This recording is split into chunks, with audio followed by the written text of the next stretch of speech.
Hey guys, welcome back to the Kansas Flamingo Chef. Thanks for joining me again today. It's 22 degrees outside today in Wichita, Kansas. It snowed all last night. It's getting ready to snow again right now. And that means it's time to make some soup. But not just any soup. I'm going to make seafood chowder. Now, you could make this just as potato soup or loaded baked potato soup or whatever you want. And basically, that's what it is until we start adding the fish. So kind of think of this video as 3 soups in one. You can stop wherever you're happy.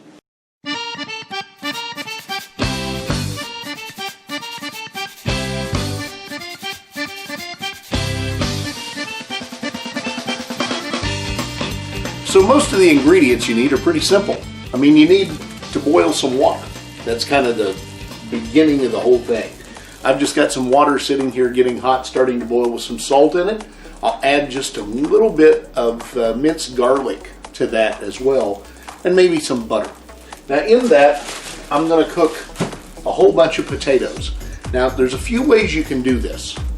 If you don't want the skins in your soup, then you want to go ahead and peel the potatoes first, chop them up and boil them, or boil them whole. That's fine. Personally, when I'm doing this, what I like to do to make sure that I have the consistency of potato soup that I want, I'm only going to parboil these potatoes. I don't want to boil them all the way through. So I'll go ahead and peel them, but I'll boil them whole. And then when they come out, I'll just chop them up so that I have about the size I want. Also, I'm not going to boil them very long. I don't really want to cook these down. I want them firm. Now we're also going to cut up some celery. I've got pepper jack cheese, but I've also got some cheddar cheese. I've got some corn. I've got some green chilies. Again, something I like because I like my soup a little spicy, but you don't have to use it. I've got some bacon. Bacon is a pivotal part of this. I've got some mushrooms, sour cream, regular milk, minced garlic, and you're going to need some flour. So I'm going to go ahead and start by getting the potatoes ready, like the one I just threw on the floor, and then we'll start cooking the bacon, and then we'll start making some soup. I also have a couple pounds of shrimp because I'm making a seafood chowder. I want to show you what I've got going on here. Now I've got in this pot 10 red potatoes. Now I did not peel them 100%. I basically just knocked the eyes off of them, and I put a little bit of olive oil in there and some salt and some garlic butter. Over in this other pan, I'm getting ready to fry bacon, and then we'll chop that up as well. Man, I love the sound and the smell of bacon frying. So I've got a half a dozen pieces of bacon here, and you can see they're producing quite a bit of grease. I am not going to throw that grease away. I'm going to use it, but I'm going to fry this up pretty crispy, and I may even throw it into the oven for a few minutes to get it even more firm. You don't need to worry about keeping this in strips because, quite frankly, we're going to chop it all up anyway. Our bacon's been frying for a little bit. It's nearly done. I've taken the grease off of it and put it into reserve because I'm going to use it. This is about where I want it as far as cooked for now, so I'm going to set it to the side. But what I want to do is check my potatoes. So just grab one at random and pull it up, put it on your cutting board, and just see how easily the knife goes into it. If the knife just kind of gets stuck, it's not ready. And don't try to force the knife through it. Just touch it and see what the knife does. I don't want it to just fall through, but I also don't want it to stick. So we're almost ready. I'll grab one, just double check. Yeah, the potatoes are where I want them to be. They're firm, but they're not hard. So we'll go ahead and take these potatoes out of the water and get ready to do the next step.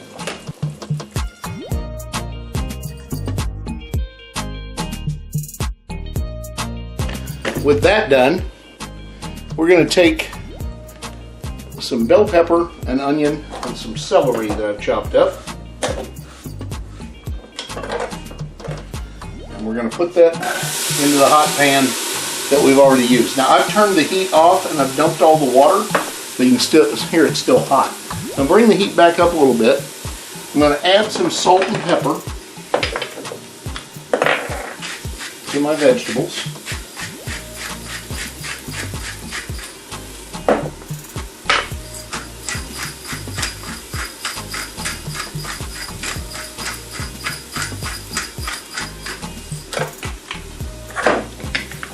And I'm going to put some garlic butter in here.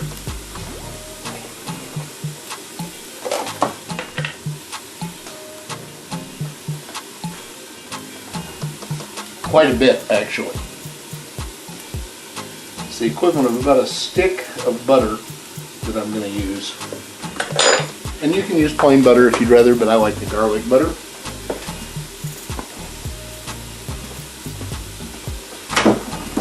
And we're going to start slowly working this together and letting those vegetables cook down just a little bit before we do anything else. Meanwhile, you're going to go ahead and chop up your potatoes and your bacon and get ready to add them to this mixture. I'm going to bring the heat way down. I'm just basically going to cut them in half again and again, and just make some pieces and just throw them into the pot. And just repeat that process over and over again until you get these things chopped up the way you want them. And you can chop them up as small as you like or leave them big. Just keep in mind they're still going to cook down a little more, so this isn't the actual size of potato you're going to wind up with.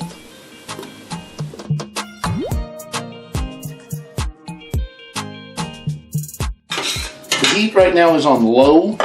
I'm going to chop up all the potatoes and put them in here, and then I'm going to chop up all the bacon and do this. Okay, the potatoes are all in there.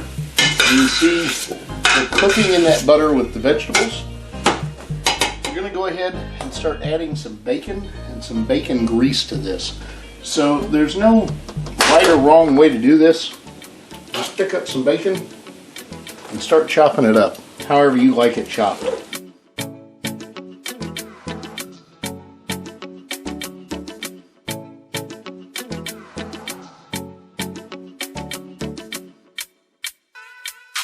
Got my 6 strips of bacon. I'm just going to throw them right in there.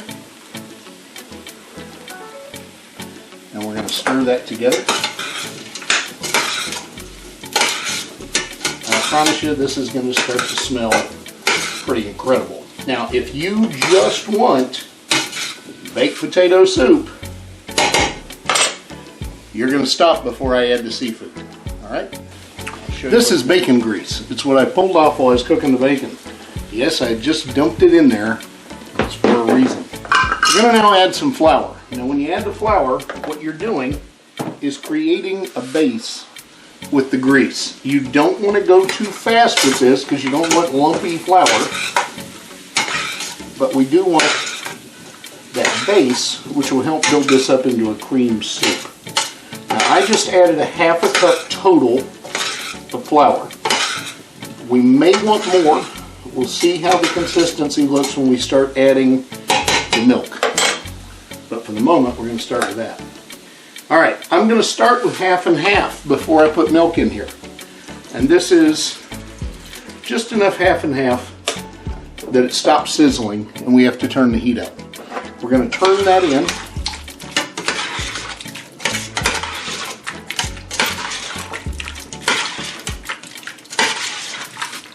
Half and half is going to build a much creamier soup than just milk alone. Now if you want to keep it just milk, you can even use skim milk. It just won't be as good. Alright, next I have sour cream. Just dump about half of this container in there and stir it together. And you can see it's going to get thick real fast. Okay? So now we're going to start adding milk.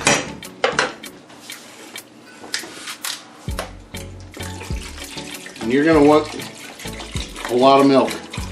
I don't drink milk, and I bought a gallon of milk just to make this soup. So I'm going to pour about 2/3 of a gallon in there, and then I'm going to stir that together.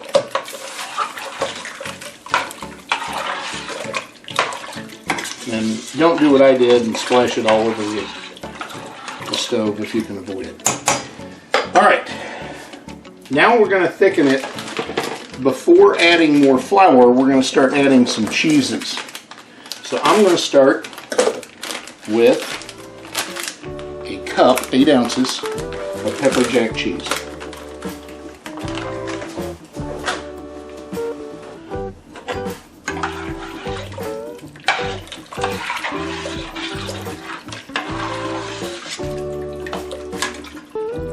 And we're going to bring this up to about medium high.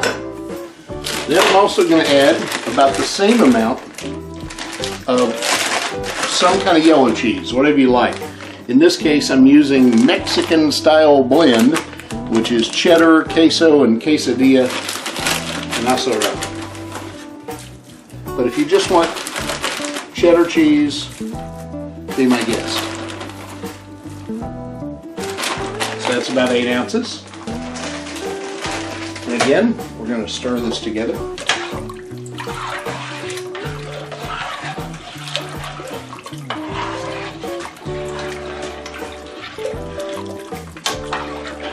Alright kids, if you just want baked potato soup, you're there. All you got to do is let this come to a boil and thicken, add a little flour to get the right consistency as it's boiling, and you're done. If you want to, as Emerald used to say, kick it up a notch, add some green chilies. If you want to turn it into a potato chowder, add some corn, add some blue cheese. And if you want to turn it in to a seafood chowder, that's when we start adding crab, shrimp, and whatever other seafood you want to add to it. I'm going to let this raise to a boil. When I come back, I'm going to start adding all of that stuff. I've been stirring this soup to make sure it doesn't burn and to make sure I don't scorch any cheese or milk on the bottom of the pot. You might be able to hear my dog. You can smell it. He's going crazy right now. But you can see the consistency is kind of a cheesy soup, right? All right, so if you're just wanting baked potato soup, you're done. That's it. You can add a little flour to thicken if you want, but you don't need anything else. But we're not doing that. So I'm going to start by adding a little Parmesan cheese. And you can do this with baked potato soup too, but you are going to change the flavor. I'm also going to add a can of mushrooms. I drained all the water off. And I'm going to add a can of green chilies. And I'm going to add a can of corn that I drained all the water off. And I'm going to stir all that together.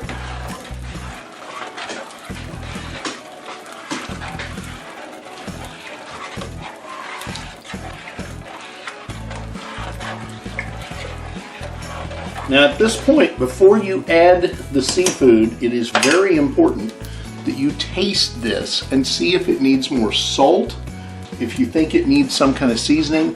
I know what I'm going to add, but I'll show you that in a moment.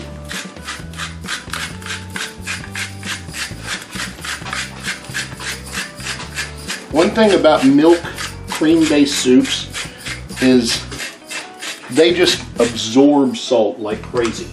So don't be afraid to add a little salt. I also want some more pepper.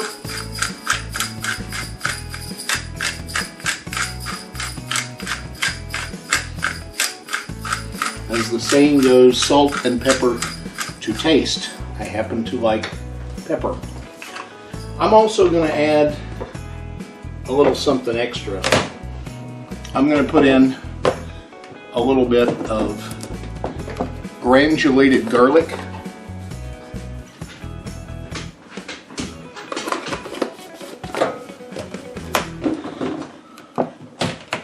And I'm going to put in some Greek seasoning.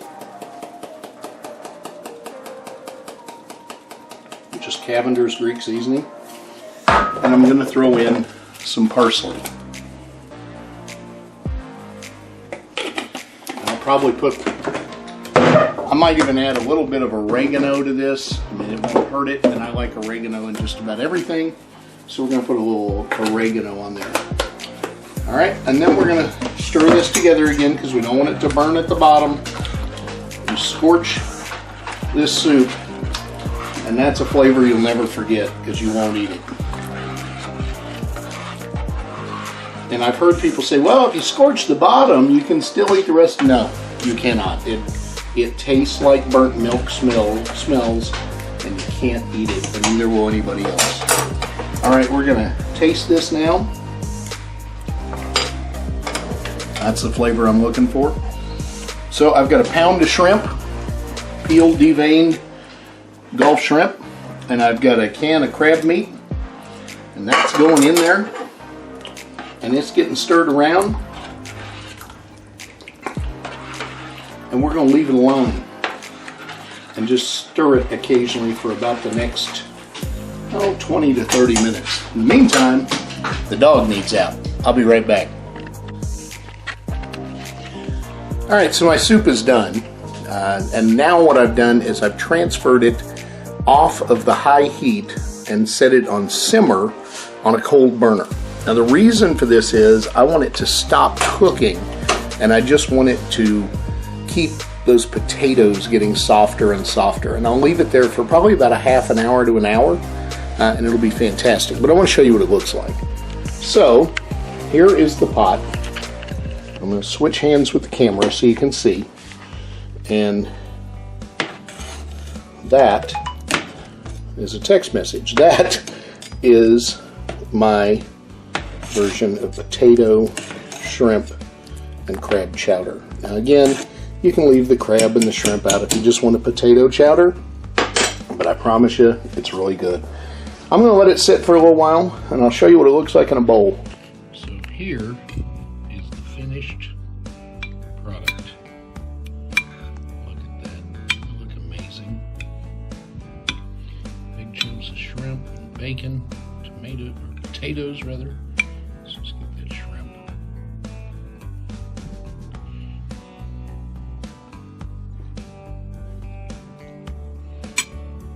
Oh yeah, that's good. Please like, share, and subscribe.